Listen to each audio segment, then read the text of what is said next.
चर्चा करेंगे और उम्मीद है कि हमारी चर्चा सार्थक रहेगी। दैनिक क्रिया कौशल, जिसे हम लोग अगर अंग्रेजी में बोलें तो बोलेंगे daily living skill. Daily living skill दैनिक क्रिया कौशल से पहले एक और समूह है, मतलब शब्दों का समूह है। जैसे दैनिक क्रिया कौशल है, वैसे एक और वर्डिंग है जो कि आपकी परीक्षाओं में आ सकती है। तो हम लोग सबसे पहले उस पर प्रकाश डालेंगे, क्योंकि उसी के अंतर्गत डेली लिविंग स्किल को रखा गया है। और वो शब्दावली है ILS, independent living skill. Independent living skill, अगर हम इसको परिभाषित करें,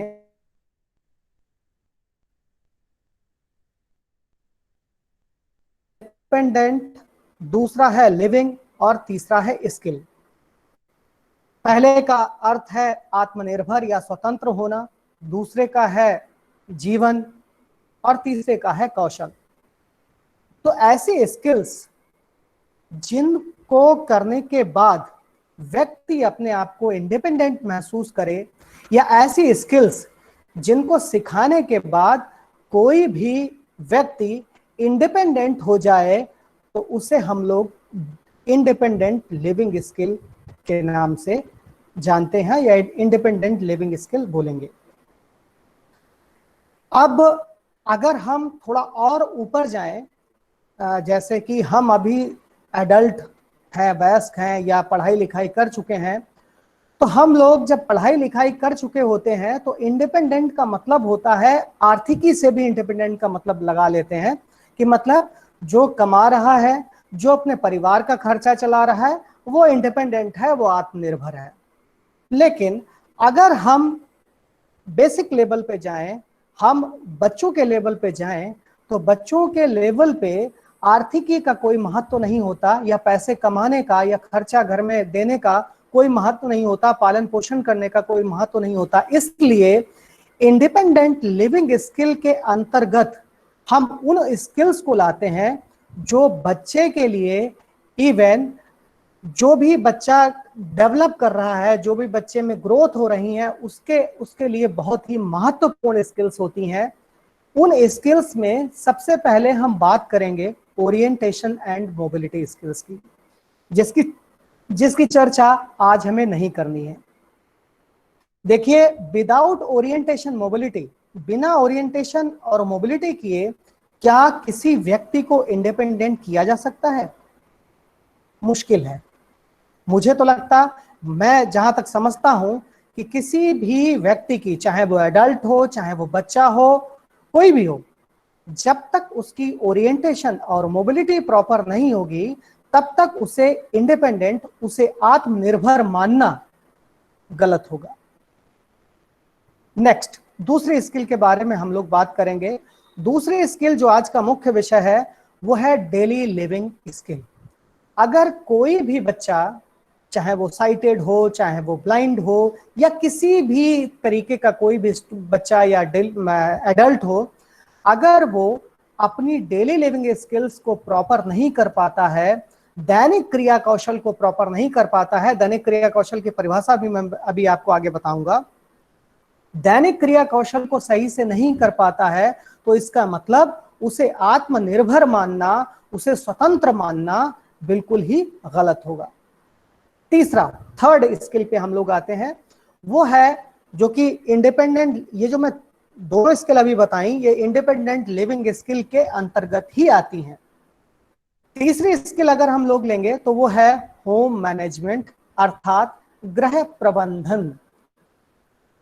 मैं साइटेड हूं या मैं ब्लाइंड हूं, मैं अपने घर का प्रबंधन किस तरीके से करता हूं? घर का प्रबंधन मतलब मेरे कपड़े कहाँ पे रखने हैं, मुझे बेडशीट कैसे बिछानी है, मुझे अपने बर्तन कैसे रखने हैं, मुझे गैस कहाँ पे है, कहाँ पे रखनी है, मुझे अपने स्लीपर्स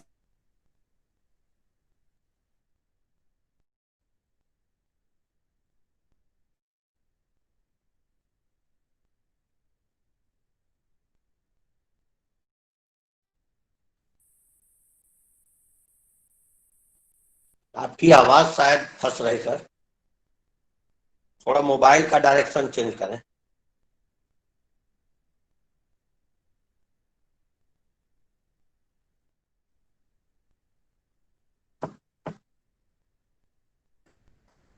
हेलो सर, हाँ आवाज आ हाँ, रही है क्या प्रॉपर? बिल्कुल बिल्कुल आ रहा है, बिल्कुल बोलो। हाँ, तो orientation, mobility, daily living skills और साथ साथ में होम मैनेजमेंट, गृह प्रबंधन, इन तीनों को ही इंडिपेंडेंट लिविंग स्किल में लिया जाता है।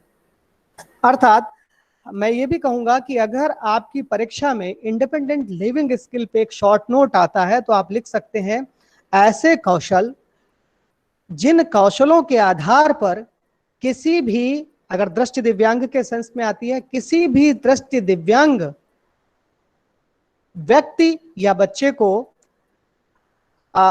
आत्मनिर्भर या इंडिपेंडेंट बनाया जा सकता है, वो सभी कौशलों को इंडिपेंडेंट लिविंग स्किल के अंतर्गत ही, मतलब living skill, independent living skills कहा जाता है।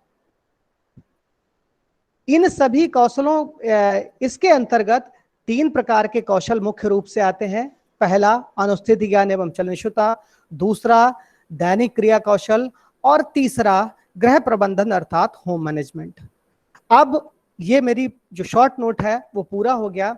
अगर शॉर्ट नोट ज्यादा मार्क्स का है तो आप क्या करेंगे, इसके 1-2 एग्जांपल ओरिएंटेशन मोबिलिटी को थोड़ा सा ब्रीफ कर देंगे, डेली लिविंग स्किल्स को थोड़ा सा ब्रीफ कर देंगे और साथ साथ में होम मैनेजमेंट को थोड़ा सा ब्रीफ कर देंगे। ठीक है, तो इंडिपेंडेंट लिविंग स्किल को जानना बहुत ही आवश्यक था। अब मैं आता हूं डेली लिविंग स्किल पे अर्थात दैनिक क्रिया कौशल पे। दैनिक क्रिया कौशल को अगर परिभाषित किया जाए तो बहुत ही सरल परिभाषा है। एक लेमैन लैंग्वेज में, अर्थात एक बहुत ही साधारण भाषा में अगर कहा जाए तो सुबह जागने से लेकर और शाम सोने तक जो भी कौशल हम लोग प्रतिदिन करते हैं, उन सभी कौशलों को डेली लिविंग स्किल अर्थात दैनिक क्रिया कौशल के अंतर्गत रखा जाता है। अगर आप इस परिभाषा को भी अपनी परीक्षा में लिख देंगे तो यह भी परिभाषा बिल्कुल ही उपयुक्त और बिल्कुल ही सही मानी जाएगी। अब आते हैं कि दैनिक क्रिया कौशल की महत्ता क्या है। दृष्टि दिव्यांग जनों के परिप्रेक्ष्य में दैनिक क्रिया कौशल की महत्ता जानने से पहले हम जो दृष्टिबान हैं उनके परिप्रेक्ष्य में दैनिक क्रिया कौशल की महत्ता जानने का प्रयास करते हैं। आप अपने ऊपर एक उदाहरण लीजिए, अपने ऊपर सोचिए कि अगर आप किसी दैनिक क्रिया कौशल में निपुण नहीं है, कुशल नहीं है, तो आपको क्या समस्या आ सकती है।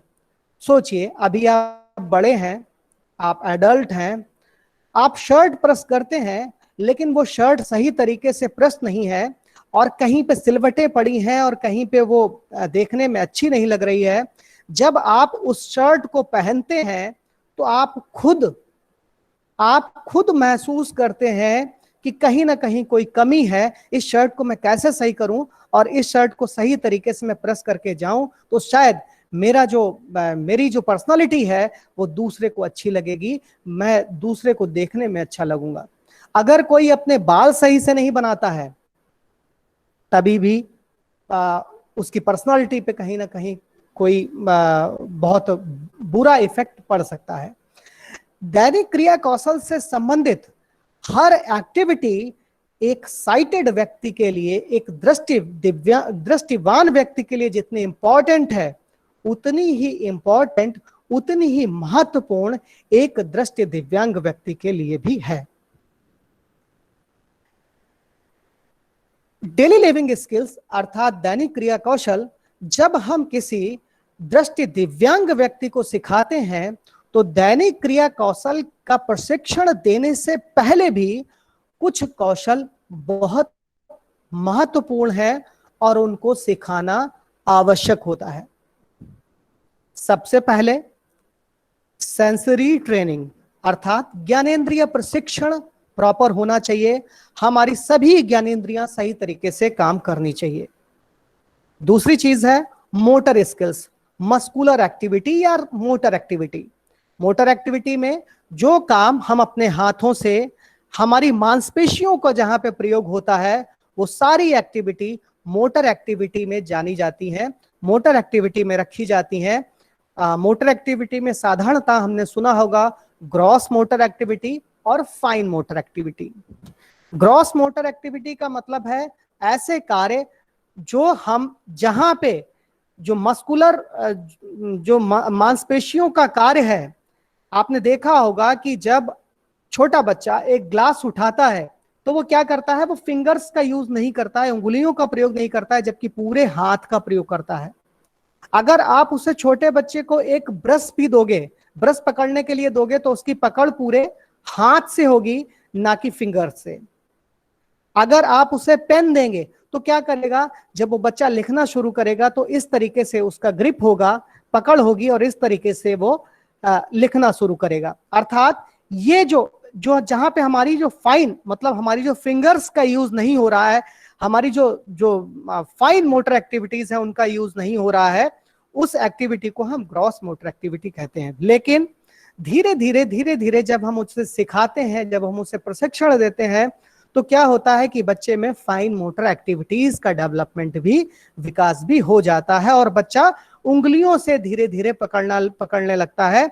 फिंगर को पहले गलत तरीके, सॉरी, पेंसिल को पहले गलत तरीके से पकड़ता है, फिर उसकी पकड़ धीरे धीरे मजबूत होने लगती है, और कुछ दिनों के बाद, कुछ समय के बाद उसकी फाइन मोटर एक्टिविटीज पूरी तरीके से अच्छी हो जाती है, पूरी तरीके से डेवलप हो जाती हैं। अब देखिए, जो दृष्टि दिव्यांग बच्चा है और दृष्टिवान बच्चा है, दोनों में बहुत बड़ा बहुत बड़ा अंतर है। बहुत बड़ा अंतर कैसे है? दृष्टिवान बच्चा जो है वो क्या कर रहा है, वो देख के सब कुछ सीख ले रहा है। मम्मी कैसे ब्रश को पकड़ती हैं, मम्मी कैसे चम्मच को पकड़ती हैं, पकड़ने का प्रयास भी करता है वो, है ना। मम्मी कैसे चलती हैं, मम्मी कैसे उठती हैं, मम्मी कैसे चप्पल स्लीपर पहनती हैं, मम्मी कैसे बेड को संभालती हैं, पापा कैसे जो है पेन से लिखते हैं, है ना।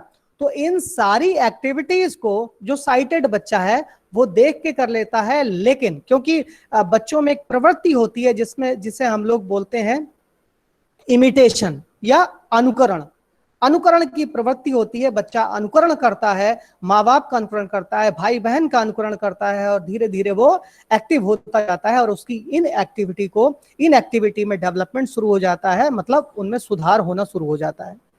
लेकिन एक दृष्टि दिव्यांग बच्चे के परिप्रेक्ष्य में सबसे पहले, जहां पे मैंने बोला था कि सेंसरी ट्रेनिंग, ज्ञानेंद्रिय प्रशिक्षण होना चाहिए, साथ साथ में उसकी सारी सेंसेस अच्छी तरीके से काम करनी चाहिए। देखिए, दृष्टि दिव्यांग बच्चे के परिप्रेक्ष्य में क्या हुआ कि उसकी विजन नहीं है। इसका मतलब विजन से हम बहुत कुछ सीख सकते थे, लेकिन अभी क्या हुआ कि हम लोग दृष्टि की एब्सेंस में या विजन की एब्सेंस में उन चीजों का अनुकरण नहीं कर पा रहे हैं, अर्थात हम देख के नहीं सीख पा रहे हैं। अब हमें क्या करना पड़ेगा, यहाँ पे हमें कुछ मॉडिफिकेशन करने पड़ेंगे, हमें कुछ हेल्प चाहिए होगी, अर्थात गार्जियन, अर्थात पेरेंट्स को, उसके भाई बहनों को कुछ न कुछ सहायता देनी पड़ेगी, जिससे कि उस बच्चे को पूरी तरीके से ट्रेन किया जा सके, प्रशिक्षित किया जा सके दृष्टि की एब्सेंस में। ठीक है। वैसे ही जो मोटर एक्टिविटीज हैं, उन मोटर एक्टिविटीज में भी बच्चे को पारंगत करना होगा, अर्थात जो गार्जियन है, जो अभिभावक हैं, उनकी हेल्प, उनकी सहायता, उनकी मदद की आवश्यकता होगी, जिससे कि बच्चों की सेंसरी ट्रेनिंग डेवलपमेंट और साथ साथ में मोटर डेवलपमेंट किया जा सके, उसकी फाइन मोटर स्किल्स और ग्रॉस मोटर स्किल्स को डेवलप किया जा सके। तो ये दोनों चीजें बहुत ही इंपॉर्टेंट हैं। अब हम लोग, जितने लोग ज्यादातर स्पेशल एजुकेटर हैं, कुछ हमारे डीएड स्पेशल एजुकेशन के स्टूडेंट हैं, तो हम लोगों के लिए इंपॉर्टेंट हो जाता है कि हम लोग ये जान पाए कि हम लोग दैनिक क्रिया कौशल में किस तरीके से एक दृष्टि दिव्यांग बच्चे को प्रशिक्षित करेंगे, किस तरीके से उसे दैनिक क्रिया कौशल में निपुण बनाएंगे।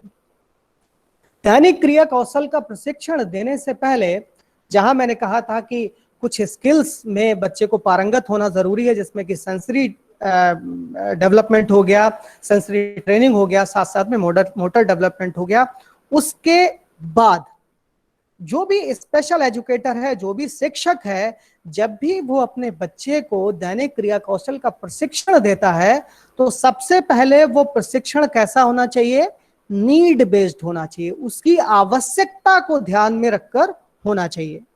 आवश्यकता को ध्यान में रख के क्यों होना चाहिए? क्योंकि सबसे पहले हमें यह देखना है कि उसकी प्राइमरी नीड क्या है।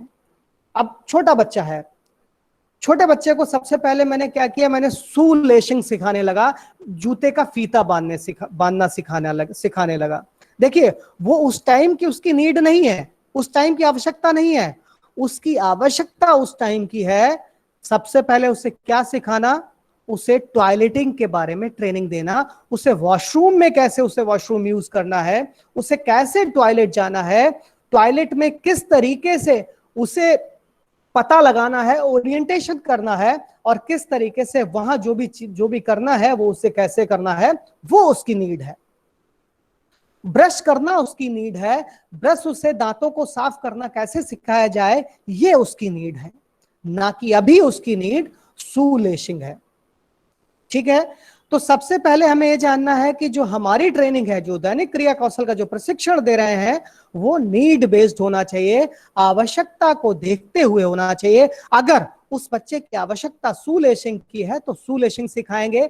अगर उस बच्चे की आवश्यकता, उस व्यक्ति की आवश्यकता प्रेस करना सिखाने की है तो हम उसे प्रेस करना सिखाएंगे। अर्थात ये हमारा ऑब्जर्वेशन है, हम लोग उस बच्चे को सबसे पहले देखेंगे कि उस बच्चे की नीड क्या है, उस बच्चे की एज क्या है, उस बच्चे की उम्र क्या है, और उस उम्र को देखते हुए उसकी नीड, उसकी आवश्यकता क्या है, जिससे कि उसकी आवश्यकता, वो अपनी आवश्यकता को पूर्ण कर सके और बिना किसी बाधा के इंडिपेंडेंट, आत्मनिर्भर होकर स्वतंत्र रूप से वो उस कार्य को निष्पादित कर सके। एज को देखते हुए, उसकी नीड को देखते हुए, और उसकी आईक्यू को देखते हुए, उसकी बुद्धि लब्धि को देखते हुए, अर्थात उसका जो मेंटल लेवल है वो किस आधार का है, इन सभी चीजों को देखते हुए हम उसे प्रशिक्षण देंगे। अब देखिए, मैंने मेंटल लेवल क्यों कहा?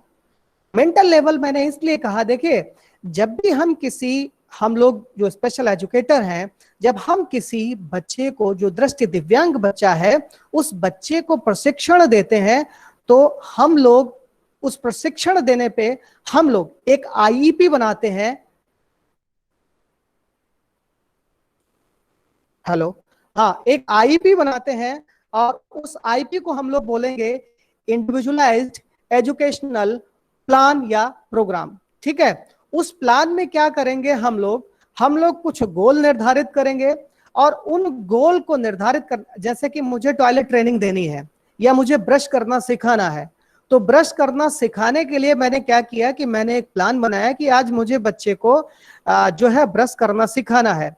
ब्रश करना सिखाने में देखिए बहुत सारी एक्टिविटी होती हैं, ब्रश पकड़ना है, पेस्ट को खोलना है, टूथपेस्ट को ब्रश पे डालना है ना, बहुत सारी एक्टिविटी है। मैं क्या करूंगा, मैं जो सबसे पहली एक्टिविटी इसमें क्या होगी, बच्चे को उस एरिया तक पहुंचाना जहां पे उसे ब्रश करना है। सबसे पहले मैं शॉर्ट टर्म गोल में लिख लूंगा कि सबसे पहले मुझे सिखाना है कि वो बच्चा वहां तक पहुंचना सीख जाए जहां पे उसे ब्रश लेना है, जहां पे उसे ब्रश करना है।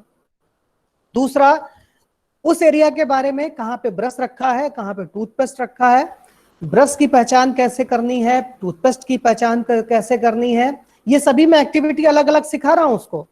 ठीक है, फिर उसके बाद में ब्रश को खोलना कैसे है, फिर ब्रश को डालना कैसे है, फिर दांतों पे रगड़ना कैसे है, फिर ब्रश को पुनः उसी जगह पे कैसे रखना है, पेस्ट को कैसे रखना है, फिर उसके बाद में कुल्ला कैसे करना है, मुंह को कैसे धोना है।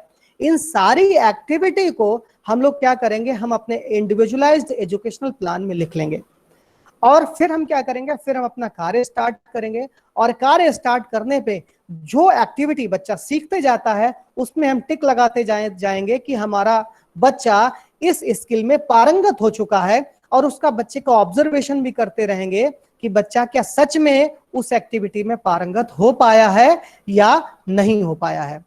अगर वो पारंगत नहीं हो पाया है तो हम लोग क्या करेंगे, हम पुनः उसका रिवीजन कराएंगे, पुनः उस स्किल को दोबारा सिखाएंगे कि बच्चा जहां पे भी अटकता है, जहां पे भी उसे बाधा होती है, हमें उसे दूसरी, तीसरी, चौथी, पांचवी बार जैसे भी सिखाना पड़े, हमें उसे सिखाना है।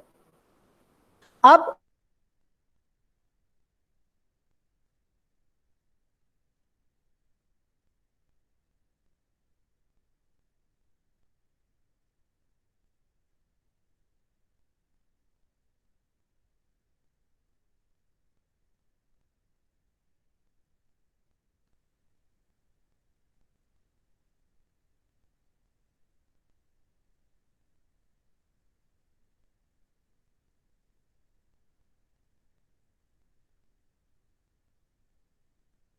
उसे देना चाहते हैं, उस टॉयलेट ट्रेनिंग में जब हम टॉयलेट ट्रेनिंग उसे दे रहे हैं तो टॉयलेट ट्रेनिंग में उससे परेशानी क्या होगी।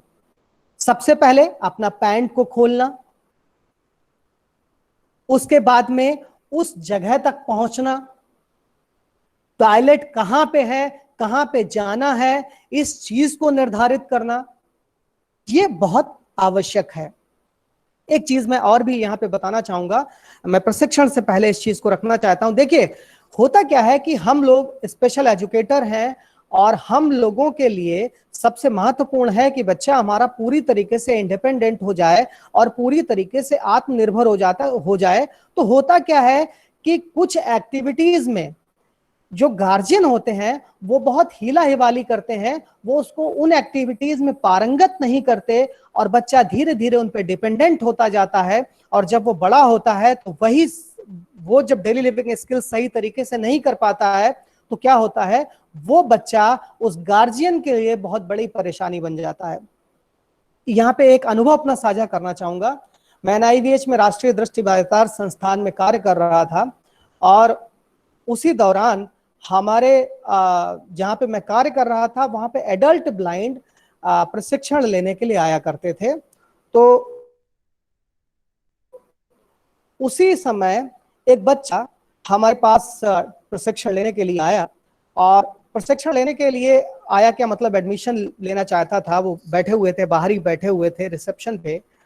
और जब भी मैं देखता था, जब भी उसे टॉयलेट जानी होती थी, उसके पिताजी साथ में जा रहे थे बार बार उसको टॉयलेट। मतलब साथ में जाने का एक अर्थ ये होता है कि वहां उसको छोड़ के और वापस निकल आए, टॉयलेट में छोड़ दिया और वापस निकल आए। और एक साथ में जाने का अर्थ होता है कि सारी क्रियाएं निष्पादित करवानी है उसकी वहीं पे और उसके बाद वापस आना है। तो मैं इस चीज को ऑब्जर्व कर रहा था as a special educator, as a orientation and mobility instructor, क्योंकि हमारा काम होता है कि हम बच्चों में इन सारी चीजों को देखें कि वो डेली लिविंग स्किल्स को सही तरीके से कर पा रहे हैं कि नहीं कर पा रहे हैं।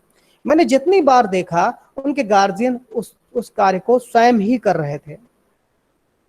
मैंने उनके गार्जियन से पूछा, जब उसका एडमिशन लेने की बारी आई, मैंने उनके गार्जियन से पूछा कि सर, क्या आपका बच्चा ये टॉयलेट वगैरह अकेले नहीं जा पाता। तो मैंने कहा नहीं सर, वो हम लोग खुद वहां पे जाते हैं और उसको करवाते हैं। 18 साल का लड़का है और वो टॉयलेट नहीं कर पा रहा है, टॉयलेट सही तरीके से यूज नहीं कर पा रहा है। तो मैंने कहा कि सर, ऐसे कैसे, यहाँ पे हॉस्टल है और हॉस्टल में उसको स्वयं ये कार्य करने होंगे, कैसे वो कर पाएगा।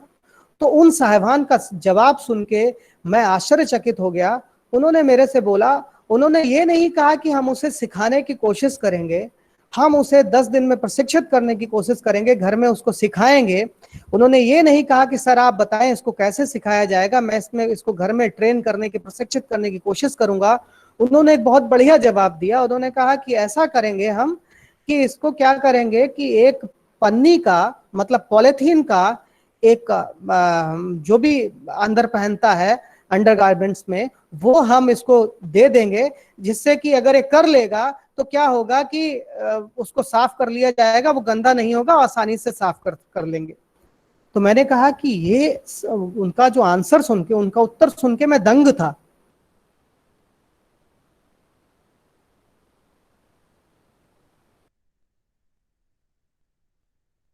नहीं सकते हम और आप जिनको महसूस नहीं कर सकते, इतनी बड़ी समस्याएं होती हैं। डेली लिविंग स्किल्स में ही एक और एक्सपीरियंस मैं साझा करना चाहूंगा आपको।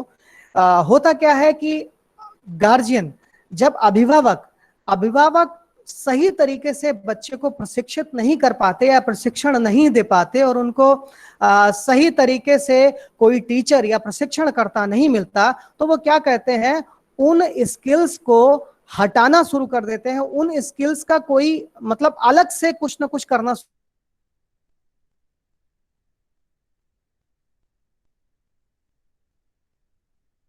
तो वो क्या करते हैं, वो बच्चों के बाल छोटे करवाना शुरू कर देते हैं कि अगर बाल छोटे कर देंगे तो बच्चे को बनाने की आवश्यकता ही नहीं पड़ेगी, है ना। अगर वो बटन नहीं बंद कर पाता है तो माँ बाप क्या करते हैं, माँ बाप उसे टी शर्ट देना शुरू कर देते हैं, टी शर्ट पहनाना शुरू करते हैं जिसमें बटन होते ही नहीं है, जिसमें बटन लगाने की आवश्यकता ही नहीं होती।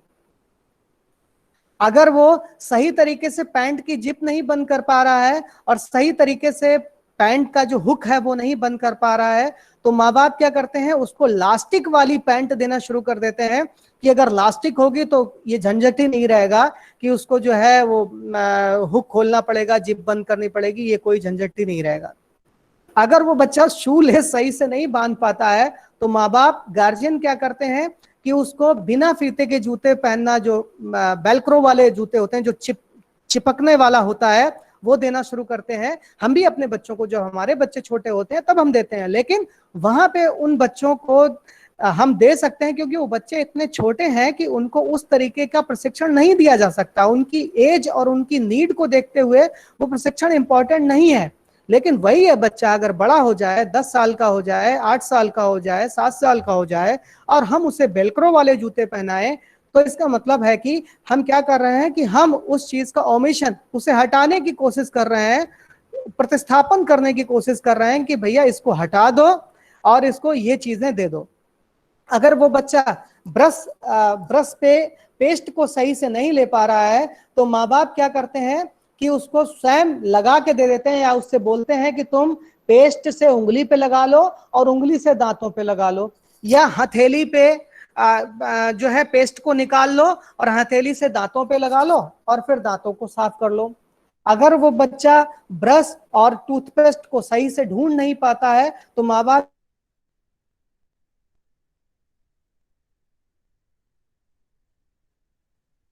ठीक है।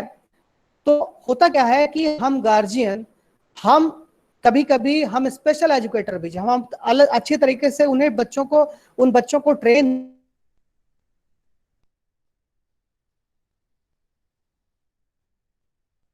इसी तरीके की एक्टिविटीज करने का प्रयास करते हैं कि जिससे वो उन्हें करने की जरूरत ही ना पड़े और वो समस्या ही उनको ना आए। लेकिन ये सही नहीं है। कहां तक ये सही है?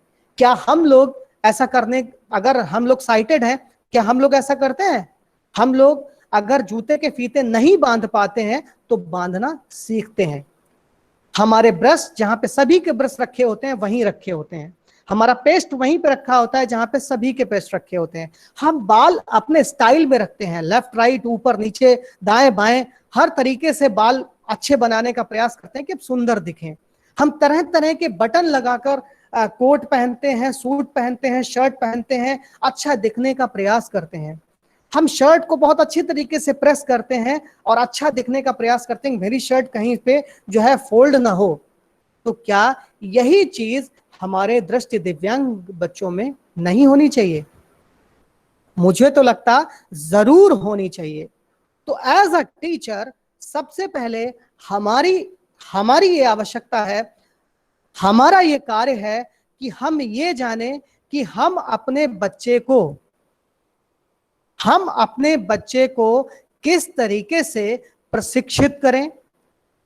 हम अपने बच्चे को, हम कैसे ये जान पाए कि उस बच्चे को उस एक्टिविटी में कहां पे परेशानी हो रही है और हम ऐसा क्या करें कि उस बच्चे को वो एक्टिविटी भी आसानी से सीख जाए और उसको परेशानी भी ना हो। दैट इज, इसे हम लोग कहते हैं क्रिएटिविटी। और ये डिपेंड करती है, ये निर्भर करती है हमारे अनुभवों पे। आप आप नेट पे सर्च कर लीजिए, कहीं कुछ भी देख लीजिए, आपको कहीं भी दैनिक क्रिया कौशल के अंतर्गत आपको बहुत सारे प्रशिक्षण अच्छे तरीके से कैसे करवाना है वो सारे आपको नहीं मिलेंगे, बहुत मुश्किल होगी। और मिलेंगे भी तो वो वही प्रशिक्षण होंगे, वही टेक्निक्स होंगी, वही तकनीक होंगी जो लोगों ने अपने अनुभव से बताई हैं। आप होशियार हो, आप भी उन अनुभवों से अपने प्रशिक्षण के तरीके डेवलप कर सकते हो, विकसित कर सकते हो। लेकिन जब वो प्रशिक्षण के तरीके आप विकसित करो तो ध्यान में रहे कि वो प्रशिक्षण के तरीके वो उस विजुअली इंपेयर्ड के लिए कॉम्प्लिकेटेड ना हो, वो आसानी से कैसे अपने कार्यों को निष्पादित कर पाए, आसानी से उस क्रिया से किस तरीके से प्रशिक्षण ले पाए, ये सिर्फ और सिर्फ ये आवश्यक है।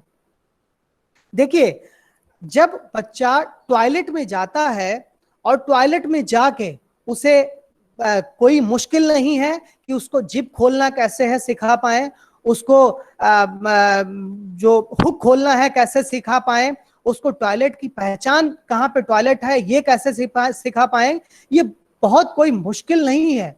लेकिन इस कार्य को करने के लिए हमें इंगेज होना पड़ेगा। हम क्या करते हैं, हम इन कार्यों में, जैसे मैंने एक एग्जांपल दिया था उस व्यक्ति का जो एनआईवीएच में आया था, हम क्या करते हैं, हम इन कार्यों में अपने बच्चों को, जब हम इन कार्यों को प्रशिक्षण देते हैं तो इन कार्यों को हम छोड़ देते हैं। इवन आप नहाना है तो अपने अंगों को, अपने सभी अंगों को किस तरीके से साफ करना है ये भी बहुत इंपॉर्टेंट है, क्योंकि वो बच्चा दृष्टि दिव्यांग है और जब तक हम उसको ट्रेनिंग नहीं देंगे, जब तक हम उसको बताएंगे नहीं, तब तक उसको ये नहीं पता चल पाएगा कि उस बच्चे को प्रशिक्षण किस तरीके से लेना है और उसके लिए क्या इंपॉर्टेंट है और क्या उसके लिए जरूरी है, क्या आवश्यक है, जिसके जरिए वो अपने आप को अच्छा दिखा पाए, अपनी पर्सनालिटी में इंप्रूवमेंट कर पाए, है ना। हम जब भी किसी बच्चे को मैंने कोई भी एक्टिविटी सिखाता हूं, जैसे कि ब्रश करना ही सिखाता हूं, तो जो हमारे साइटेड बच्चे उनको बोलता हूं कि बेटा अगर ब्रश नहीं करोगे तो दांत खराब हो जाएंगे, ब्रश करने से तुम्हारे दांत बहुत अच्छे दिखेंगे, है ना, ब्रश करोगे तो तुम्हारे दांतों में कीड़े नहीं लगेंगे। ये सारी एक्टिविटीज हम उनको बताते हैं, हम उनको मोटिवेट करते हैं कि आपको ये करना चाहिए। और जब हम उन्हें मोटिवेट करते हैं तो हमारे बच्चे धीरे धीरे धीरे धीरे वो करने लगते हैं। ऐसे ही विजुअली इंपेयर्ड बच्चों के प्रति भी हमें मोटिवेट करना है, हमें उन्हें बताना है उस प्रशिक्षण की जरूरत उनके लिए क्या है, उस प्रशिक्षण की आवश्यकता उनके लिए क्या है। सबसे पहले जब हम बिस्तर से उठते हैं तो सबसे पहले हमारा कार्य होता है कि हम उठने के बाद हम लोग क्या करते हैं, ये चीज दैनिक क्रिया कौशल में हम करवाएं। अगर हम जिस धर्म से ताल्लुक रखते हो, मतलब मेरा मानना है, मैं जो कह रहा हूं वो मेरा मानना है, आप अपने अनुसार सोच सकते हैं, लेकिन मैं ये मानता हूं कि जब हमारे बच्चे उठें, जब हमारे बच्चे बेड पे सो के जागें, तो हमें उन्हें नित्य क्रिया के बारे में जानकारी देनी चाहिए। अर्थात उन्हें यह बताना चाहिए कि सबसे पहले हमारा जो ईश्वर है, हमारा जो खुदा है, जिस धर्म से ताल्लुक रखते हैं, उसको नमन करें, उसको प्रणाम करें, और उसको प्रणाम करने के बाद में बिस्तर से नीचे उठें। बिस्तर से नीचे जाने के बाद सबसे पहले क्या होता है, सबसे पहले हम अपनी स्लीपर्स ढूंढते हैं। सबसे पहले अपनी चप्पलें हमें देखनी पड़ती हैं, क्योंकि हम लोग उठ के हमें बाहर जाना पड़ता है। तो विजुअली इंपेयर्ड बच्चे के लिए क्या प्रॉब्लम है, वो चप्पल कहाँ पे रखी है, उस चप्पल को उल्टा और सीधा कैसे पहचान पाए, वो विजुअली इंपेयर्ड के लिए सबसे ज्यादा ये प्रॉब्लम है। ठीक है, अब इस प्रॉब्लम को हम लोग खत्म करने के लिए हम लोग क्या कर सकते हैं, इस प्रॉब्लम को समाप्त करने के लिए, समस्या को समाप्त करने के लिए क्या कर सकते हैं, हमारे पास जो हमारा बेड है, उस बेड में क्या है, 4 पाए होते हैं। उन 4 पाए में हम लोग क्या करें कि हम लोग जो पैर की साइड में जो पाया है, उस पाए के पास में अपनी चप्पल रख दें। तो विजुअली इंपेयर्ड बच्चा क्या कर सकता है, उसका ओरिएंटेशन है वो क्या करेगा, उसे पता है कि किनारा कहाँ पे है, वो क्या करेगा, वहां पर जाकर और जहां पे किनारा है वहां पे हाथ रखेगा और वहीं पे अपने पैर उतारेगा, और जैसे ही वो पैर उतारेगा उसकी चप्पल उसको यथास्थान मिलेगी। अगर हम गार्जियन उसकी चप्पल रखते हैं तो हम गार्जियन भी उसकी चप्पल वही उसी यथास्थान रखें जहां पे उसकी स्लीपर रखी है। अब हमें क्या करना है, अब हमें उसको सिखाना है कि उल्टा और सीधा कैसे बताना है। आपने देखा होगा कि चप्पलों में एक विशेष बनावट होती है, और जो विशेष बनावट है वो बनावट हल्का सा कर्व होता है। अगर उन कर्व को दोनों को एक तरफ ही मिलाकर रखा जाए तो क्या होता है कि हमारी चप्पल, हमारी स्लीपर बिल्कुल सिधाई में रहती है, अर्थात जो राइट पैर में जाएगा, जो लेफ्ट पैर में जाएगा उधर ही होगा। और कोशिश करें कि चप्पल कैसे रखें, सीधे डायरेक्शन में रखें। देखिए हमने छोटा सा मॉडिफिकेशन किया, छोटा सा चेंज किया, और क्या हुआ कि हमारे बच्चे ने आराम से, उसे पता चल गया कि चप्पल कहां पे है, हमारे बच्चे को आराम से पता चल गया उसे चप्पल किस तरीके से पहननी है, और वो जाकर जो भी है अपनी चप्पल पहन सकता है और आराम से उस कार्य को निष्पादित कर सकता है। अगला कार्य, जब वो उतरता है तो अगला हमारा जो नित्य कर्म होता है वो क्या है, या तो हम लोग वॉशरूम की तरफ भागते हैं, टॉयलेट की तरफ भागते हैं, है ना, कुछ लोग ब्रश भी पहले करते हैं, लेकिन मेरा मानना है कि टॉयलेट पहले जाना चाहिए। सुबह का जो नित्य कर्म है उसमें टॉयलेट सबसे पहले आना चाहिए। अब टॉयलेट जाने के लिए बच्चे को हमने जो है उसकी जो प्राइमरी एक्टिविटी है, गार्जियन को भी इंगेज करें और गार्जियन से बताएं कि प्राइमरी एक्टिविटी उसे सिखाए, टॉयलेट अपना जिप कैसे खोलना है, अपना पैंट कैसे खोलना है, अपना जो भी अंडरगारमेंट है उसको किस तरीके से नीचे करना है, वो सारी चीजें, वो सारी एक्टिविटी उसको गार्जियन के थ्रू सिखाई जा सकती हैं। उसके बाद में होता क्या है नित्य कर्म में, सबसे पहले कि वो कहां पे है, वो सीट कहां पे है, ठीक है। तो आप अगर पैरों से, अगर वो बच्चा अपने पैरों से ढूंढेगा, पैर को धीरे बढ़ाते हुए, पैर को सरकाते हुए अगर वो ढूंढेगा तो उसे टॉयलेट सीट आराम से पता चल जाएगी, और टॉयलेट सीट में जहां पे बैठने का स्थान है वो भी पता चल जाएगा। देखिए हम यहाँ पे हाथों का यूज नहीं कर रहे हैं, हम पैरों का यूज कर रहे हैं। हाथों का यूज नहीं सिखाना है, पैरों का यूज सिखाना है। और हमें लगता है जब एक बार बच्चे का ओरिएंटेशन प्रॉपर हो जाता है तो उस बच्चे को बार बार बताने की जरूरत नहीं पड़ती है। शुरुआत में थोड़ी सी परेशानियां जरूर होंगी, लेकिन शुरुआत के उन परेशानियों को करने के बाद, उन परेशानियों की निजात निकालने के बाद, उन समस्याओं का समाधान निकालने के बाद एक बार फिर दोबारा उस बच्चे को कोई प्रॉब्लम नहीं हो सकती, वो नित्य क्रिया आराम से कर सकता है। जो बकेट है, जो जहां पे वो पानी होता है, जहां पे वो पानी गिरता है, उस पानी गिरने वाला जो मग है वो भी कई बार हाथ से गिर सकता है, पैर से गिर सकता है। हम एक छोटा सा सोल्यूशन वहां पे, छोटा सा मॉडिफिकेशन कर सकते हैं। हम क्या करें, ज्यादातर हॉस्टल्स में मैंने ये देखा है, मैं हॉस्टल्स में रहा हूं और वहां बताया भी है, जहां पे नहीं था वहां पे बताया है कि आप क्या करें, आप जैसे आप ट्रेन में देखा होगा आपने, क्या करते हैं, वो जो मग है उसको बांध देते हैं किसी चीज से, ठीक है। अब क्या होगा, अगर हम उसको मग को किसी से बांध देंगे, बांधने के लिए डोरी इतनी होनी चाहिए कि वो मग आप तक आ पाए। ऐसा नहीं है कि मैंने ऐसे बांध दिया, वो खींच रहे हैं और आप आ ही नहीं पा रहा है और उसके बाद में उसको खोलना पड़ रहा है, नहीं। उसकी डिस्टेंस, मतलब उसकी जो लेंथ है वो इतनी होनी चाहिए कि बच्चा उसका जो प्रयोग है वो अपने तक कर सके। ये आपको गार्जियन को बताना है, और गार्जियन को आप प्रशिक्षण करता है, आपको माध्यम बनना है जिससे कि गार्जियन को आप शिक्षित कर सकें। अगली क्रिया, अब अगला क्रिया नित्य कर्म में क्या हम लोग करते हैं, हम लोग ब्रश करते हैं, ठीक है।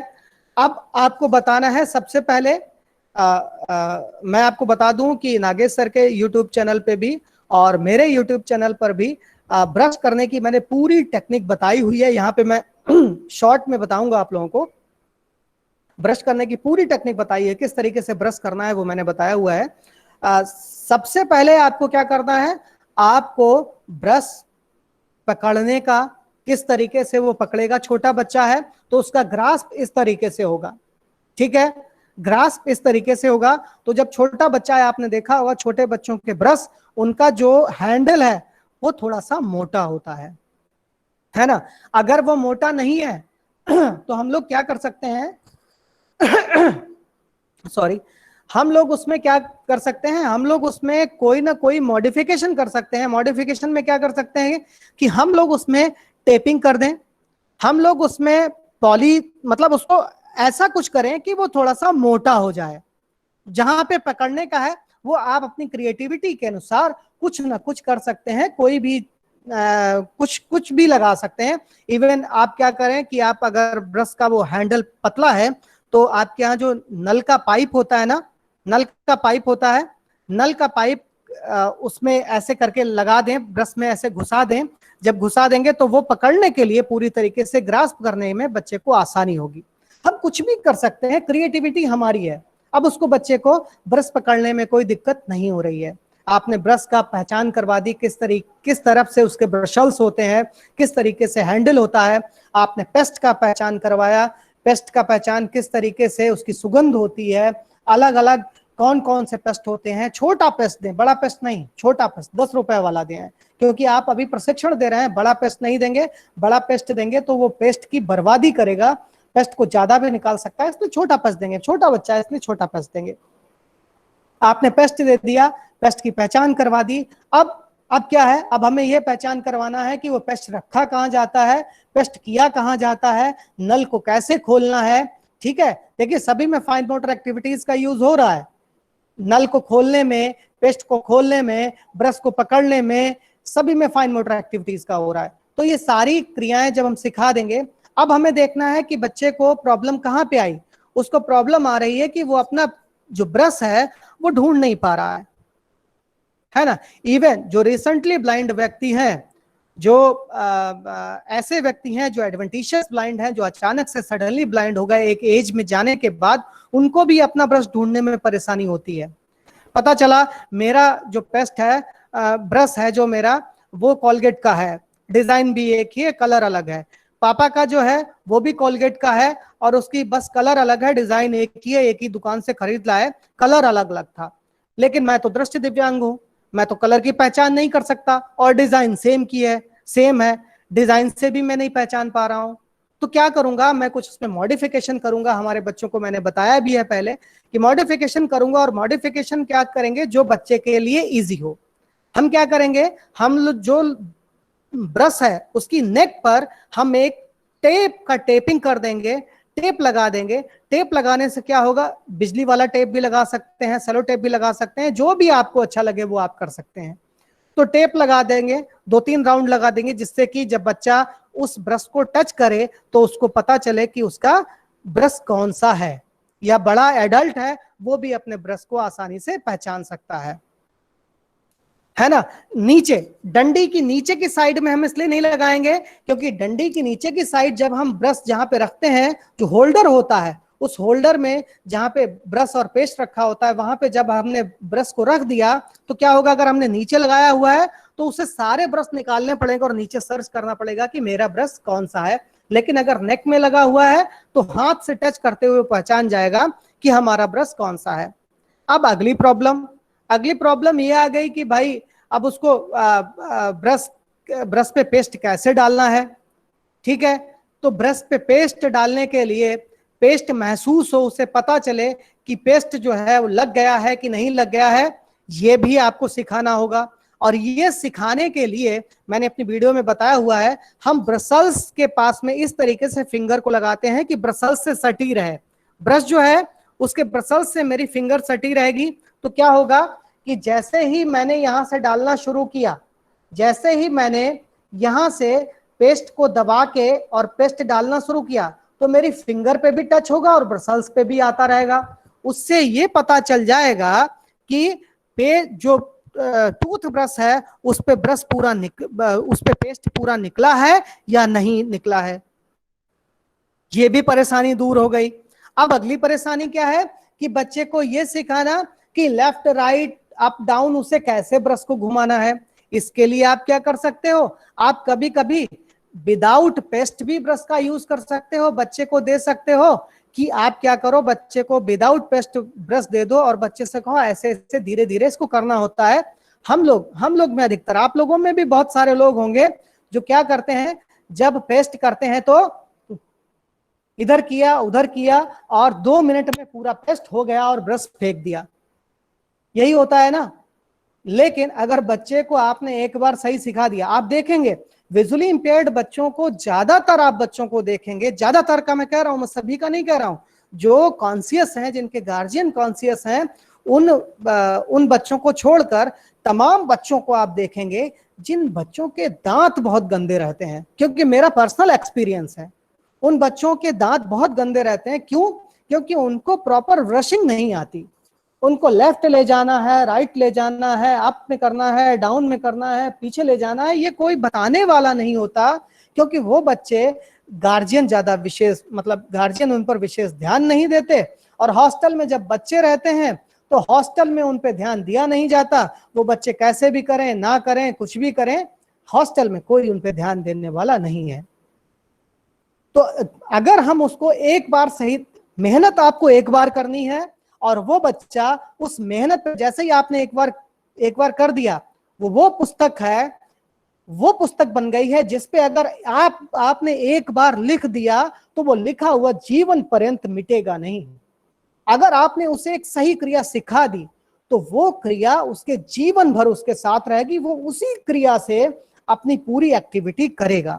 लेकिन अगर आपने वो क्रिया सही नहीं सिखाई है तो वो क्रिया भी उसके लिए जीवन पर्यंत गलत क्रिया जो है वो बन गई, और उसे निकालने में, उसे हटाने में आपको बहुत प्रयत्न करना पड़ेगा। इसलिए शुरू का प्रयत्न अच्छा है, क्योंकि बाद में जो प्रयत्न करना पड़ेगा वो बहुत बड़ा प्रयत्न होगा और बहुत मुश्किल आएगी। क्यों? क्योंकि उसकी एज अब ज्यादा हो चुकी है और उसमें परिवर्तन करना, उस चीज को हटाना बहुत मुश्किल है। किसी नई पुस्तक पे, किसी नई कॉपी पे लिखना बहुत सरल है, आप कुछ भी लिख सकते हैं, लेकिन किसी पुरानी पुस्तक में मिटाकर उस पे लिखना, वो खूबसूरती नहीं आती जो नई पुस्तक में लिखने से है। तो मेरे कहने का अर्थ है कि प्रारंभ में जो एक्टिविटी आप सिखा रहे हैं उसको बहुत अच्छी तरीके से सिखा दीजिए, जिससे कि जो उस पे लिखा हुआ है वो इतना अच्छा लिख जाए कि जीवन पर्यंत ना मिटे, और वो बच्चा जीवन पर्यंत अपनी पर्सनालिटी को इंप्रूव कर सके और दूसरों को दिखने में, दूसरों के सामने अपनी पर्सनालिटी को बहुत ज्यादा इंप्रूव कर सके।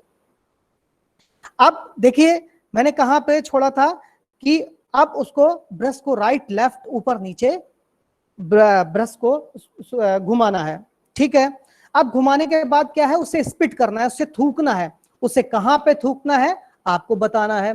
ऐसे ही नहीं थूकेगा, हम लोग क्या करते हैं, हम ऐसे ही थूक देते हैं, लेकिन वो क्या करेगा, वो जो जहां पे वो बेसिन है, जो वॉश बेसिन है, उस वॉश बेसिन के किनारे टच करेगा, जिससे कि उसे पता चल जाएगा उसे कितनी दूरी पे थूकना है, ठीक है।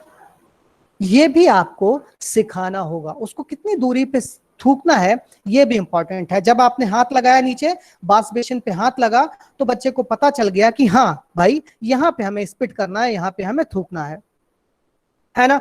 स्पिट करना आपने सिखा दिया। अब स्पिट करने के बाद आप क्या करते हो, थूकने के बाद आप क्या करते हो, आप ब्रश को धोते हो, ठीक है। लेकिन आप सभी लोग अपने ब्रश चेक करना जाके, आप सभी लोगों के ब्रश नेक पे या नीचे के साइड में व्हाइट जरूर पड़ गए होंगे, सफेद जरूर पड़ गए होंगे। क्यों? क्योंकि हम लोग जब ब्रश को धोते हैं तो ब्रश को सही तरीके से नहीं धोते, और सही नहीं धोने की वजह से वो ब्रश का जो पेस्ट का जो बचा हुआ सब्सटेंस है वो जमता जाता है और ब्रश को गंदा कर देता है। हमें क्या करना है, हमें जब बच्चे को ब्रश देना है तो बच्चा इस तरीके से ब्रश को सीधा इस तरीके से पकड़ेगा दोनों हाथों के बीच में और टंकी के नीचे ले जाएगा, बिल्कुल लंबवत इस तरीके से ब्रश आपने पकड़ा हुआ है हाथों के बीच में, और ऐसे करके अगर करेंगे, धोएंगे, तो क्या होगा कि टंकी के पानी के नीचे जब ले जाएंगे तो ब्रश और उसका हैंडल पूरी तरीके से धुल जाएगा और वो सब्सटेंस पूरी तरीके से धुल जाएगा और आसानी से आपका ब्रश साफ हो जाएगा। देखिए कुछ हम नहीं कर रहे हैं, हम छोटे छोटे मॉडिफिकेशन कर रहे हैं और उन मॉडिफिकेशन के जरिए हमारा बच्चा ब्रश या ब्रशिंग सही तरीके से कर पा रहा है। अब क्या क्या हुआ, ब्रश धुल गया। अब ब्रश धुलने के बाद ब्रश को कहां पे रखना है, पेस्ट को कहां पे रखना है, वो भी आपने बता दिया। अब अगला है कि कुल्ला करना सिखाना। कुल्ला करना सिखाना जो बहुत कठिन होता है। कुल्ला करना सिखाने के लिए आपने सबसे पहले अपने थ्रू सिखाएंगे। आप क्या करेंगे, आपने पानी को मुंह में लिया और पानी को मुंह में लेने के बाद आपने स्वयं बच्चे का हाथ अपने गालों पे लगाया, और जब आप मुंह को फुलाते हैं और पिचकाते हैं और जो आवाज आती है, बच्चा आवाज को सुन रहा है और दोनों हाथों से मुंह को टच कर रहा है, और उसको पता है कि अब आपने जब कुल्ला किया तो वो मुंह फिर समानांतर, मतलब उसी दशा में हो गया, उसी स्थिति में हो गया जैसा पहले था, है ना। अब बच्चा क्या करेगा, इसी क्रिया को स्वयं करेगा। वो पानी मुंह में भरेगा, दोनों हाथों से अपने गालों को टच करेगा, और जब मुंह को फुलाएगा और पिचकाएगा तो वह उस एक्टिविटी में महसूस करेगा कि जैसे मम्मी के गालों में जो हवा, मतलब जो फूल रहे थे, पिचक रहे थे, उसी तरीके से मेरे गाल भी उसी तरीके से हो, और उसी तरीके से मैं इन चीजों को कर पाऊं। ठीक है। अब क्या करना है आपको, अब उसने कुल्ला भी करना सीख लिया। अब क्या करना है आपको, अब करना है मुंह को, हाँ, कुल्ला करने पे उसे ये बताना है कि 2 या 3 या 4 बार पानी को मुंह से निकालना है, जब तक ब्रश जो पेस्ट का टेस्ट जो है, पेस्ट का स्वाद बिल्कुल ही खत्म ना हो जाए, तब तक आप क्या करेंगे, तब तक पेस्ट को कुल्ला को करेंगे जब तक वो स्वाद ना खत्म हो जाए। ठीक है। अब उसको मुंह को धोना है, मुंह को पोंछना है, और यह ध्यान रखना है कि मुंह पूरी तरीके से पोंछे, और टॉवेल कहां पे रखनी है। देखिए, ब्रशिंग में इस तरीके से हम बच्चे को सिखा सकते हैं। अब और जितनी एक्टिविटीज हैं कि बच्चे को कपड़े पहनना है, नहलाना है, नहलाने में बच्चे को क्या परेशानी होगी, बच्चा खुद नहाना सीख जाए, लेकिन एज को देखते हुए। आप ऐसा नहीं करिएगा कि 3 साल के बच्चे को खुद नहा ले आप सिखा रहे हैं, नहीं, उसकी एज को देखते हुए, क्योंकि हमारे बच्चे स्वतः अपने आप नहाना कब सीख जाते हैं, 4 साल से 5 साल के बीच में, 5 साल 6 साल का जब बच्चा होता है, तो बच्चे क्या करते हैं, अपने आप नहाने लगते हैं, खुद उनको नहाना आने लगता है। लेकिन क्या है कि आपको सिखाना पड़ेगा, जब भी वो नहाना आप उन्हें सिखा रहे हैं तो उनको बताना पड़ेगा कि क्या चीजें इंपॉर्टेंट हैं। सबसे पहले क्या होता है, सबसे पहले जब नहाने के लिए जाते हैं, आप भी जब नहाने के लिए गए होंगे तो क्या होगा कि अगर कभी कभी बाथरूम में अगर लाइट चली गई है, और लाइट चली जाने के बाद क्या होता है कि कभी आपने सर नीचे झुकाया तो कभी कभी दीवार से या टंकी से या नल से आपका सिर जरूर लगा होगा। आप सभी का नहीं कह सकता हूं, लेकिन कुछ लोगों का जरूर हुआ होगा। तो हमें क्या करना है कि विजुअली इंपेयर्ड के लिए, उसके लिए तो लाइट है ही नहीं वहां, उसके पास दृष्टि है ही नहीं। हमें क्या करना है, हमें उस बच्चे को बताना है कि बेटा, आप जब भी सिर को नीचे झुकाएंगे, जब भी आप नहाने के लिए नीचे झुकेंगे, तो आपको क्या करना है, अपर बॉडी प्रोटेक्टिव टेक्निक का यूज करना है। अपने हाथ को आगे रखना है। जब आप अपने हाथ को आगे रखेंगे तो क्या होगा, आपका हाथ किसी चीज पे पहले टकराएगा, और आप जो भी ऑब्स्टेकल है, जो भी बाधा है, उससे परिचित हो पाएंगे, उससे परिचय आपका हो पाएगा, और आप उससे नहीं टकराएंगे। दूसरी चीज क्या होती है, आपके साथ भी ये हुई होगी, मुंह में साबुन लगा लेते हैं, और साबुन लगाने के बाद में होता क्या है कि मग कहीं दूर छिटक के चला जाता है। अब आपको पूरी जगह पे ढूंढना पड़ रहा है कि मग कहां चला गया। इवन साबुन भी कभी कभी आप मुंह में लगा हुआ है और साबुन भी ढूंढ रहे हैं तो वो नहीं मिलता, और हाथ इधर उधर घुमा रहे हैं, और कहीं क्या हुआ, अगर नाली बड़ी है तो साबुन नाली के अंदर घुस गया। ठीक है। तो ये समस्या आती है। तो इसके लिए आप क्या करेंगे, सबसे पहले बच्चे को बताएंगे कि जब भी आपको सिर के ऊपर पानी डालना है तो मग को या बाल्टी के अंदर डाल दें या बाल्टी में लटका दें, जिससे कि यथा स्थान आप दोबारा मग को वहां से उठा पाए। ठीक है। साबुन को उस दिशा में रखें। भाई, साबुन हम लोग राइट हैंड में रख सकते हैं, लेफ्ट हैंड में भी रख सकते हैं। जहां भी रखेंगे आपको पता चलेगा कि आपने राइट हैंड में रखा है या लेफ्ट हैंड में रखा है, आसानी से उसको उठा सकते हैं। और साबुन केस के अंदर ही रखें, जमीन पे ना रखें, नहीं जमीन से छिटक सकता है।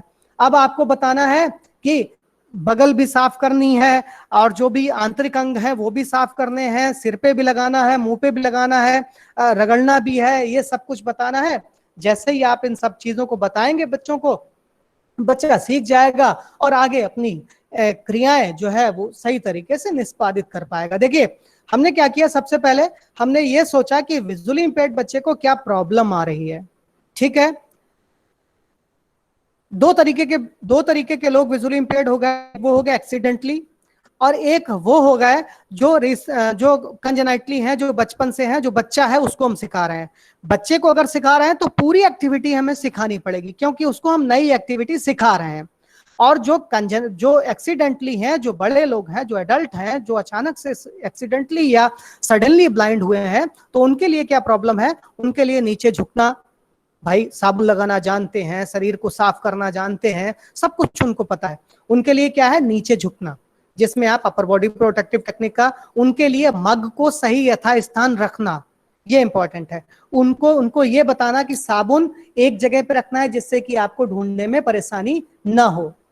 ठीक है, उनको ये सारी एक्टिविटी बतानी है। जबकि जो बच्चा है उसको हमें यह भी सिखाना होगा कि कैसे साबुन लगाना है, मुंह में कैसे लगाना है, सिर में कैसे लगाना है, पानी को कैसे डालना है, ये सब कुछ सिखाना होगा, है ना। तो इसी तरीके से हम जो भी डेली लिविंग एक्टिविटीज हैं, उन डेली लिविंग एक्टिविटीज को हमें हमारी जो क्रियाशीलता है, हमारा जो अनुभव है, हमारी जो क्रिएटिविटी है और हमारा जो ऑब्जर्वेशन है, वो डेली लिविंग स्किल्स को और अधिक अच्छे तरीके से सिखा सकते हैं और अधिक अच्छे तरीके से उसे निपुण कर सकते हैं। अगर कहीं भी प्रॉब्लम है तो अच्छे तरीके से उसे निपुण किया जा सकता है, लेकिन ये डिपेंड करता है हमारी योग्यता पे, हमारी क्रियाशीलता पे, हमारे अनुभव पे और हमारी क्रिएटिविटी पे।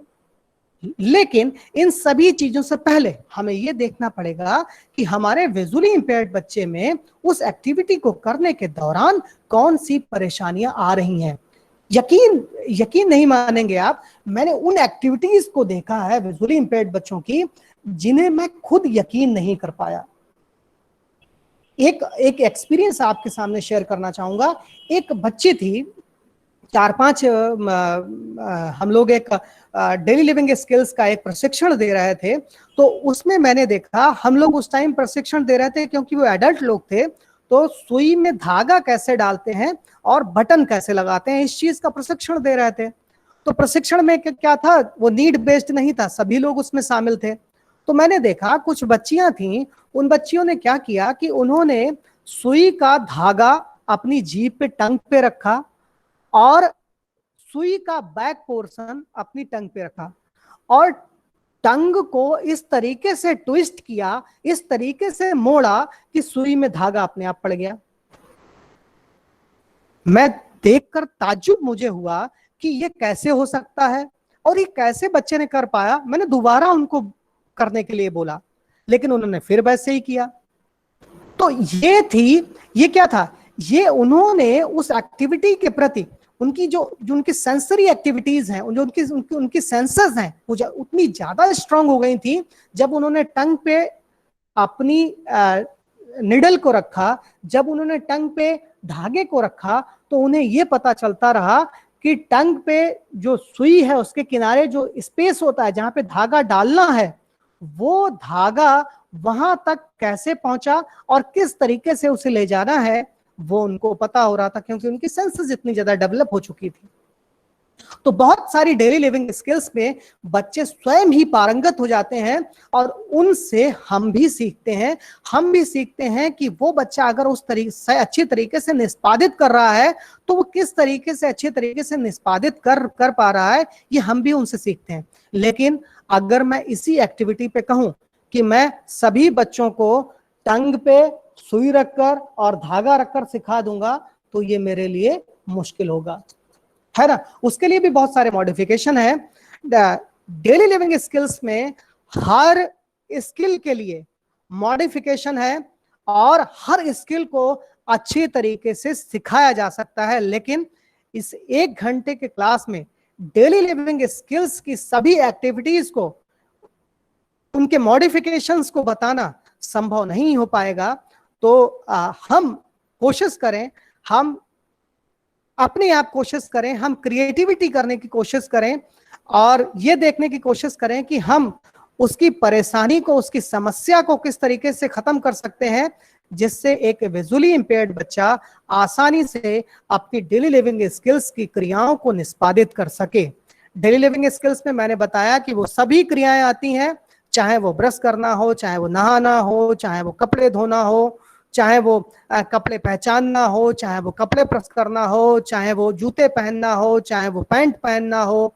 देखिए छोटे बच्चों के लिए मुश्किल होता है, वो उनको अपने कपड़े पहनना कैसे सिखाएंगे, ठीक है। अब देखिए एक छोटा सा मॉडिफिकेशन, अगर उसको पैंट पहनना है, हम लोग भी क्या करते हैं, हम लोग भी कभी कभी जब पैंट पहनते हैं तो कभी कभी होता है क्या है कि इंडिपेंडेंटली, हम बड़े भी हैं तभी भी कभी ऐसा होता है कि जब हम पैंट पहनते हैं तो एक बार जब जो पैंट का पहचा है वो उसमें पैर डाल लेते हैं तो दूसरा पैर डगमगाने लगता है और कभी कभी गिर भी सकते हैं, ऐसा होता है, ठीक है। तो विजुअली इंपेयर्ड बच्चे से हम कैसे ये सोचें कि वो इन सारी एक्टिविटीज को गलत तरीके से नहीं करेगा, तो उसके लिए हम लोग क्या बता सकते हैं, हम लोग बता सकते हैं कि भाई आप क्या करोगे, सबसे पहले जब पैंट या कुछ भी पहनते हो तो सबसे पहले किसी चीज पे अपने आप को किसी चीज से, बेड है, बेड से क्या करें, टेक लगा लें, ठीक है। बेड से जब अपने आप को, अपने पीछे वाले हिस्से को, जो कमर का हिस्सा है उसको टच कर लेंगे तो क्या होगा, वहां पे सपोर्ट मिलेगा, ठीक है। अब क्या है, अब अगर नेकर पहनना है तो क्या करेंगे, अब होता क्या है, छोटे बच्चों में देखा होगा कि वो नेकर में एक ही पैर में दोनों पैर पहुंच जाते हैं और बच्चा फिर जो है सही तरीके से नहीं चल पाता। तो वहां पे क्या करना है, अगर हम क्या करें, अगर हम उसको फोल्ड कर लें इस तरीके से, सिमटे लगाकर इस तरीके से फोल्ड कर लें दोनों तरफ से, ठीक है, तो क्या होगा, सबसे पहले सीधा किधर से ये पहचानना सिखाना है। दूसरा, अगर उनको फोल्ड कर लेंगे, मतलब नीचे से ऊपर की तरफ ऐसे करके पकड़ लेंगे, ठीक है, ऊपर का किनारा और नीचे का किनारा दोनों पकड़ लेंगे, इधर भी ऊपर का किनारा और नीचे का किनारा दोनों पकड़ लेंगे, तो क्या होगा, हमें पैर डालने में आसानी होगी। हम क्या करेंगे, हम इस तरफ राइट साइड में राइट पैर और लेफ्ट साइड में लेफ्ट पैर डाल सकते हैं। फिर जो है आपका पैंचा, वो आपका पैर एक ही पैंचे में नहीं पहुंचेगा, आपको परेशानी नहीं होगी, उस बच्चे को परेशानी नहीं होगी, है ना। तो आप अलग कोई एक्टिविटी कर सकते हैं, किसी अलग एक्टिविटी से सिखा देते हैं। ये जो एक्टिविटी जो मैं आपको बता रहा हूं, जरूरी नहीं है कि इन पे ही मोहर लगा दें, आप अपने तरीके से अपनी क्रिएटिविटी को देखते हुए आप और अच्छी तरीके से कैसे सिखा सकते हैं, ये आप पे डिपेंड करता है। मेरी समझ में मैंने जो आज आपको बताया वो आप लोगों की समझ में आया होगा।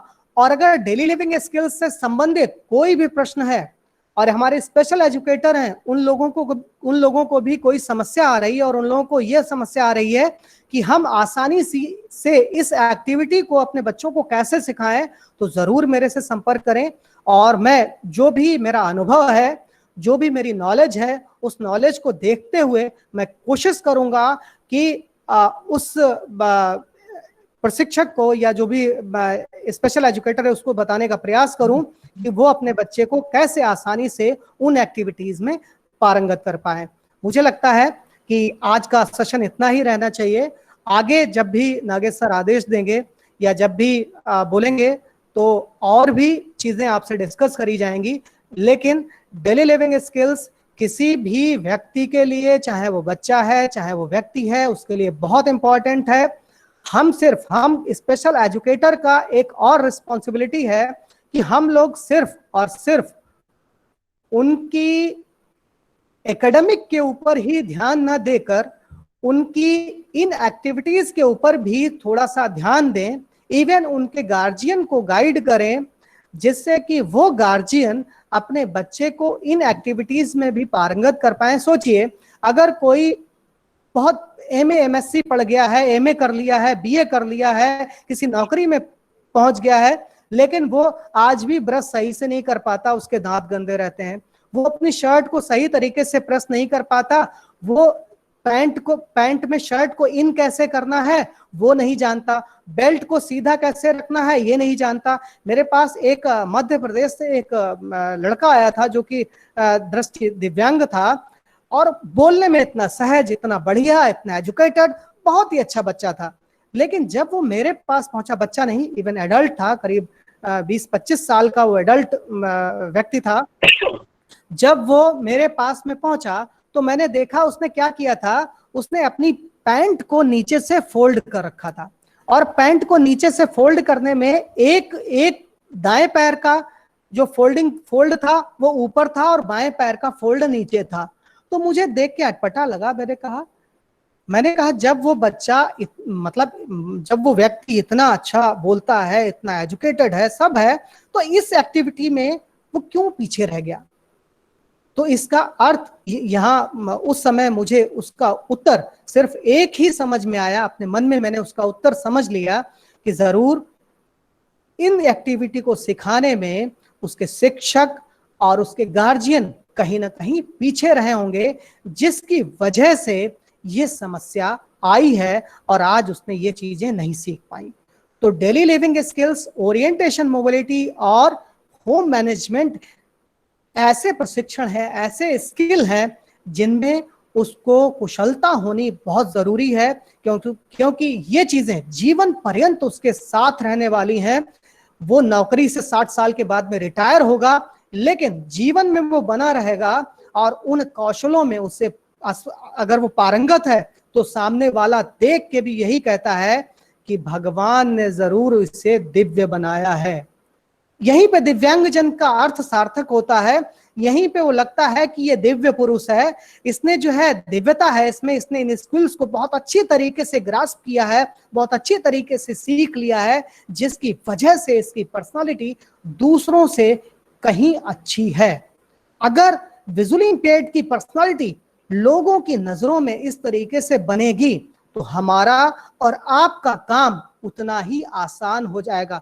कल के वेबिनार में हम लोग देख रहे थे कि द्विवेदी सर ने, अशोक कुमार द्विवेदी सर ने बताया था कि सेंसिटाइजेशन बहुत जरूरी है। तो सेंसिटाइजेशन ऐसे भी होगा, अगर आप जो भी विजुअली इंपेयर्ड बच्चा है वो पूरी तरीके से निपुण है, पूरी तरीके से कुशल है, पूरी तरीके से सारी चीजें कर लेता है, इंडिपेंडेंट है, तो जरूर उसकी जो पर्सनालिटी है वो लोगों की नजरों में अच्छी बनेगी। विजुअली इंपेयर्ड के बारे में लोगों का नजरिया बदलेगा, वो ये जान पाएंगे कि विजुअली इंपेयर्ड भी बेहतर होते हैं और वो भी समाज में वो कर सकते हैं जो हम कर सकते हैं, वो भी किसी से पीछे नहीं है। लेकिन इन सभी चीजों में हमारा और आपका दोनों का सहयोग बहुत जरूरी है। इवन उन पेरेंट्स का सहयोग बहुत जरूरी है, उन दिव्यांगजनों का सहयोग बहुत जरूरी है जिनके लिए हम ये सब कर रहे हैं। तो नागेश सर, मेरी समझ में अगर कोई प्रश्न है तो प्रश्न हम लोग ले लेते हैं, और संभवतः मुझे लगता है काफी कुछ मैंने बताया है, इसमें लोगों की समझ में आया होगा। सभी बच्चों ने आज की क्लास के लिए जो फीडबैक दिया है वह इस बात का पूरक है, इस बात का प्रमाणीकरण करता है कि आपने कितने धरातल से उस बात को समझाया है। एक नए संस्थान से बिटिया हमसे जुड़ी थी, उसने लिखा है कि आज की क्लास में मैं पहली बार जुड़ी हूँ और बहुत बढ़िया सुपर सेशन रहा है ये। तो क्या आप लोग इस तरीके की क्लास कंटिन्यू चलाते हैं या कभी कभार ऐसी घटनाएं घट जाती हैं? तो मैं बिटिया को बता दूं कि इस पटल पे ये क्लास कंटिन्यू चलती है बिटिया, आप जब चाहे सब जुड़ सकते हैं। 10 से 11 और 3 से 4 ये तो लगातार चलती है, 12 से 1 की भी में चलती रहती है, जिसकी सूचना एक दूसरे को भेजी जाती रहती है, आप लोग सूचना ले सकते हैं उसका। आज के क्लास में हमारे बड़े भाई विकास मिश्रा जी ने जितनी सरलता से, जितनी सहजता से और सूक्ष्मता से एक एक बात को रखा है, मुझे पूरा विश्वास है। चैट में पढ़ रहा था, एक एक चैट पर ध्यान दे रहा था, सभी चैट पढ़ करके मुझे लगा ऐसा कोई भी वह तथ्य नहीं था जो आपके समझ में ना आया हो, या वे जो कहना चाह रहे थे जिसका वो प्रत्यक्ष उदाहरण दे दे के आपको बता रहे थे, वह चीज आपसे परे, आप उसको सहज भाव में समझ रहे थे और बड़े ही अच्छे तरीके से सर ने एक बहुत ही सुपर सेशन चलाया। सतीश कुमार करके एक लड़का है, उसने सर को आधुनिकता के तौर पर 5 रेटिंग दी है, 5 सितारे की रेटिंग दी है। तो सतीश को अभी धन्यवाद है कि चलो अध्यापक को रेटिंग में भी तो लाया। बहुत बहुत धन्यवाद है सतीश, नहीं आशीष चौरसिया, भाई क्षमा करें, आशीष चौरसिया है। तो बहुत बहुत आशीष आपका धन्यवाद। और सर आपका बारंबार धन्यवाद कि आपने आज बहुत ही बेहतरीन क्लास अरेंज की और बच्चों के सामने आपने बहुत अच्छे तरीके से बात बताई। आगे भी जैसी बच्चों की मांग है या आवश्यकताएं हैं वैसे हम आपसे निवेदन करते रहेंगे। साथ ही साथ मैं आप लोगों को एक सूचना दे दूं, कुछ बच्चे हमसे नए जुड़ रहे हैं तो अभी धीरे धीरे उनमें एक व्यवहार, एक स्किल्स डेवलप होने में समय लगता है। मैंने कहा कि आप घर से क्लास कर रहे हैं, प्रॉपर पोस्चर में बैठे हैं कि नहीं, प्रॉपर जगह बैठे हैं कि नहीं, ड्रेस कोड आपका सही है या नहीं, इस बात पे संदेह हो सकता है। तो जो बच्चे कंटिन्यू जुड़ रहे हैं उनका तो व्यवहार बन चुका है, लेकिन जो बच्चे या हमसे जुड़ रहे हैं वे इस बात को थोड़ा भूल जाते हैं। मैं नाम नहीं लूंगा, सबने देखा होगा कुछ लोग ऐसे आज क्लास में रहे हैं जिन्होंने कभी हमें बगीचे का दर्शन कराया, कभी खेत का दर्शन कराया, कभी घर के सामने वाली परिस्थिति का दर्शन कराया और फिर कभी कभी कमरे का दर्शन कराया। तो ठीक है, यह भी उनका सहयोग वंदनीय है, अभिनंदनीय है। सबके स्वागत को हम लोग देख रहे हैं, भाई इतना योगदान आपका जरूरी है। लेकिन आगे से करबद्ध आपसे निवेदन है कि इन सभी योगदानों से हमें वंचित रखें और अपने कैमरे को आप बंद करके रखें। जिन्होंने योगदान दिया है मैं उन्हीं को कह रहा हूं, नाम लेना ठीक नहीं। तो अब मैं आज का ज्यादा समय न लेते हुए सर को बहुत बहुत धन्यवाद देता हूं। सर सादर प्रणाम आपको कि आपने बहुत बढ़िया सेशन चलाया और सभी छात्रों को बहुत बहुत साधुवाद, बहुत बहुत धन्यवाद कि आप लोगों ने बड़े अच्छे से सुना। आज 3 बजे से जो क्लास है वह भी एक बेहतरीन क्लास होगी। डेफ ब्लाइंड बच्चों के लिए शैक्षिक रणनीतियां क्या रहेंगी, नीरज मधुकर सर सीआरसी गोरखपुर से हमारे बीच में होंगे। सभी से यह अनुरोध रहेगा कि सभी लोग जुड़े। 2:40 से मैं लिंक को एक्टिव कर दूंगा, सभी जुड़े, अपने साथ के पढ़ने वाले छात्र छात्राओं को भी जोड़े, अधिक से अधिक ज्ञानार्जन हो। इसकी रिकॉर्डिंग बहुत ही शीघ्र आप सबके ग्रुप तक पहुंच जाएगी।